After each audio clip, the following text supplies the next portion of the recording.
ত্রিপুরা সংখ্যালঘু উন্নয়ন নিগম লিমিটেড এবং জাতীয় সংখ্যালঘু উন্নয়নের যৌথ উদ্যোগে ঋণ বিতরণ অনুষ্ঠানের আয়োজন করা হয় আগরতলার প্রজ্ঞা ভবনে। উপস্থিত ছিলেন মুখ্যমন্ত্রী ডক্টর মানিক সাহা সহ অন্যান্যরা। অনুষ্ঠানে বক্তব্য রাখতে গিয়ে মুখ্যমন্ত্রী ডক্টর মানিক সাহা বলেন, মহিলাদের সুরক্ষা রাখার জন্য দেশের প্রধানমন্ত্রী নরেন্দ্র মোদী ৩ তালাকের নিয়ম তুলে দিয়েছে। শিক্ষার পাশাপাশি অর্থনৈতিক দিক দিয়ে উন্নতি করার জন্য বিভিন্ন প্রকল্প গ্রহণ করে চলছে দেশের প্রধানমন্ত্রী নরেন্দ্র মোদী। তাছাড়া সংখ্যালঘু উন্নয়নের কথা মাথায় রেখে ঋণ বিতরণ অনুষ্ঠানের আয়োজন করা হয়েছে।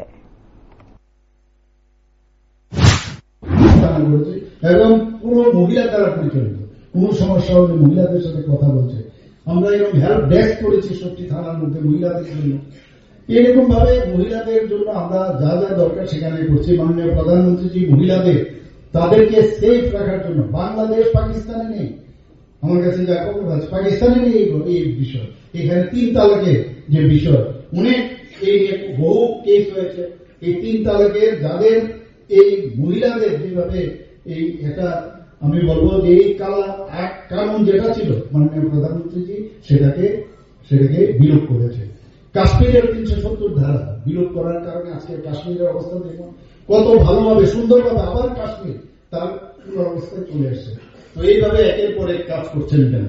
আজকে আমার মনে হয় যে আমাদের যে মুখ্যমন্ত্রী মেধাবী সংখ্যালঘু কন্যা স্বর্ণপদক এবং বেগম রুকেয়া স্বর্ণপদক এই যে প্রদান করা হয়েছে, এখানে আমার মনে হয় যারা মেধাবী ছাত্রীরা আছে তাদেরকে শুধু আমরা সম্মান জানাচ্ছি না, সমস্ত গোটা সমাজকে আমরা কিন্তু একটা বার্তা, একটা মেসেজ দিতে পেরেছি এবং শক্তিশালী বার্তা যে একজন শিক্ষিত কন্যা মানে একটি শিক্ষিত পরিবার।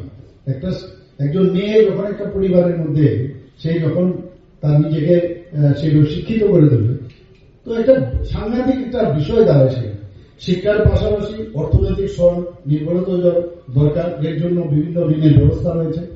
ত্রিপুরা মাইনরিটিস কোঅপারেটিভ ডেভেলপমেন্ট কর্পোরেশনের মাধ্যমে আমাকে জসিমউদ্দিন সাহেব বলছেন যে 5,88,00,000 টাকার বেশি ঋণ অলরেডি বিতরণ করা হয়েছে। গত বছর মুখ্যমন্ত্রী সংখ্যালঘু উন্নয়ন প্রকল্প এই বিষয়ে আমার পূর্ববর্তী বক্তারা কথা বলেছেন 2025 শুরু করা হয়েছে। এই প্রকল্পের মাধ্যমে 1082 জন যারা ক্ষুদ্র উদ্যোক্তা তাদেরকে এককালীন আর্থিক সহায়তা